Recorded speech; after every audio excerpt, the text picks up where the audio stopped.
sites that you can actually see here at Roswell. If you're going to go to the east, you'll actually end up at a place that has the signature of 33.33 so strongly on it that it stands out almost independently from any other place on our planet. That's called Sidon. And our journey across to the east, we go to Atlantic here, where Plato had actually said, across from the Pillars of Hercules, Atlantis would have existed right there at 33 and 33. But nothing does right now, unless you can go under the ocean with some radar equipment. You might find something, I don't know. But here, this is a place where you end up, which has some substance to it still. It's ancient Cydonia. It's a counterpart of a place called Cydonia on Mars, where the most convincing artificial structures that have ever been discovered anywhere besides on Earth exist. And the 33.33 line goes perfectly through Sidon, which is the capital city of ancient Cydonia. And it was alternately called Canaan. And the quick explanation for that is Canaan was a son of Ham, who was the son of Noah, but Sidon was the son of Canaan, the first son of Canaan. So you have 3 generations removed from Noah. What's all this about 33 and the third? I thought about it for a while, and I thought, why don't I just come out and say it? Revelation gives a really clear understanding, and Revelation is so maligned when it comes to the secular historian. And even in theology, people stay away from it quite a bit because it's so symbolic. It's hard to look at it with any empiricism, be able to pin anything down and say, well, this is what this means. But I'll throw this out because you can figure out what it means pretty obviously. It's talking about the great red dragon, which the majority of theologians, I'd say 99.5% of them would say, well, it must represent Satan, at least in the Christian paradigm. And his tail draws a third part of the stars of heaven. Well, that's not 33 exactly, but a third of anything, 100% of anything, is actually, if you take your calculator out, 33.333333333. It'll just go all the way to the end of your readout.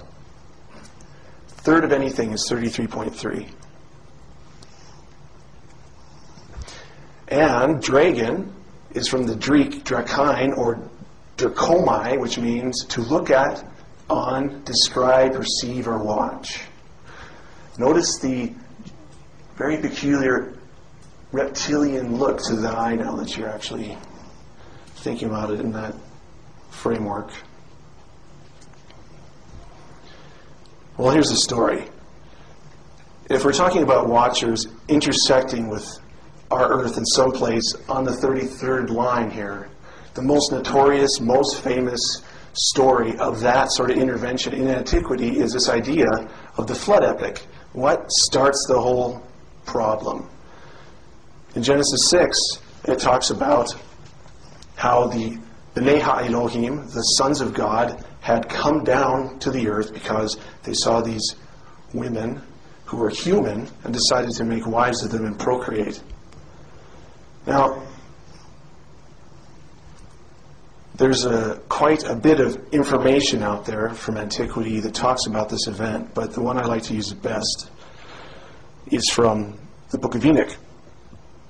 And it says, when the sons of men had multiplied in those days, beautiful and comely daughters were born to them, and the watchers, sons of heaven, saw them and desired them.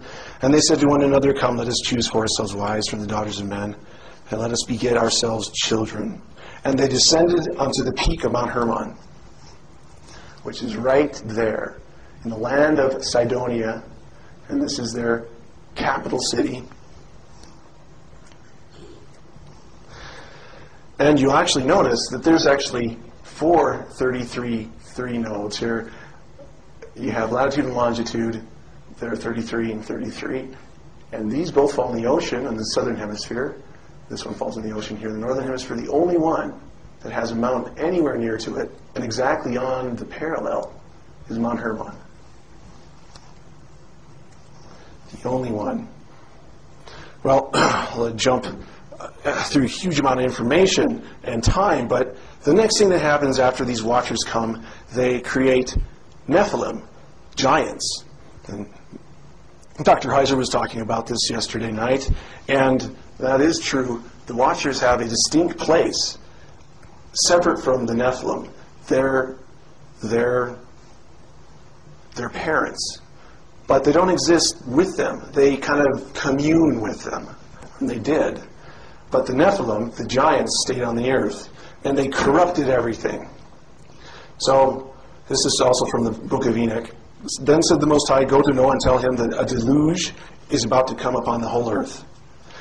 And it is coming to heal the earth which the angels have corrupted, that all the children of men may not perish through all the secret things that the watchers have disclosed.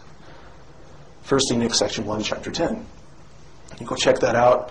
It actually sometimes will use angels of heaven in place of watchers, but it's an Ethiopic, and I don't have the expertise to go back and parse out what exactly it's saying. This is just a translation that has actually used watcher in it, and I've seen it many times because it isn't just in the book of Enoch, it's in other cultures as well, as they talk about those who watch humanity. Anyway, the flood came. Noah ended up here. He cursed his son Ham, indirectly cursing his first son, Canaan. Canaan migrated to here, the land of Canaan, and his first son was Sidon. And they called this place Sidonia because Canaan has actually, in Hebrew, a derogatory word. It means lowly one. It means dog. In fact, our word canine comes from Canaan, if you check out the etymology far enough back in history. So this is Sidonia, and a lot of Greek historians had a lot to say about this because they inherited their knowledge from this area. Nonnus in Dionysica says, from the beginning of time, people lived there, people of divine progeny, and divine progeny is born of godlike beings, born of heaven. Their age is that of the universe. Well, that's a direct description of what I just said, and Enoch just explains here. This is where it all happened. This is where these angels came down. This is where the watchers came down and started their program of breeding with women, human women. So did they leave a legacy? Is there anything here that's remarkable that might say something about why the Greeks would say this is the oldest place on earth? That Sidon and Sidonia was the actual birthplace of knowledge on our planet? There is. And if you go on the 36 parallel, 36 is a really symbolic number too. It's the actual number of degrees in the edge of a pentagram. Every single little point is 36 degrees. Go to a place called Baalbek. And you'll see something like this. It was only uncovered, towards the first part of the last century. There was detritus and Pleistocene alluvials covering it almost to this halfway mark. Now, Pleistocene alluvials are rock and matter that have been placed there with the agency of water. And you can't be a Pleistocene alluvial unless you're over 13,000 years old. But that's what the geologists actually classify all this overburden here. And you can see, there's these little guys standing by this huge block of rock, which is still fixed to the bedrock underneath. It's 72 feet long, 14 feet high, and it weighs an estimated 1,720 tons. Also, you can see the extreme weathering on these little facets here. This is actually a quarry that the thing's in. Here's a more modern picture. Lebanon's very proud of this artifact. They excavated this whole area here, and you can see the extreme weathering on these things. These aren't 4,000 years old. These aren't even 6,000 or before even writing old. These are at the Pleistocene age. The Pleistocene is marked by a global die-off. If you're a paleontologist, you understand that the marks in geology actually are originating around die-offs, global die-offs. And geologists will agree that the Pleistocene age ended about 10,500 BC or 13,000 years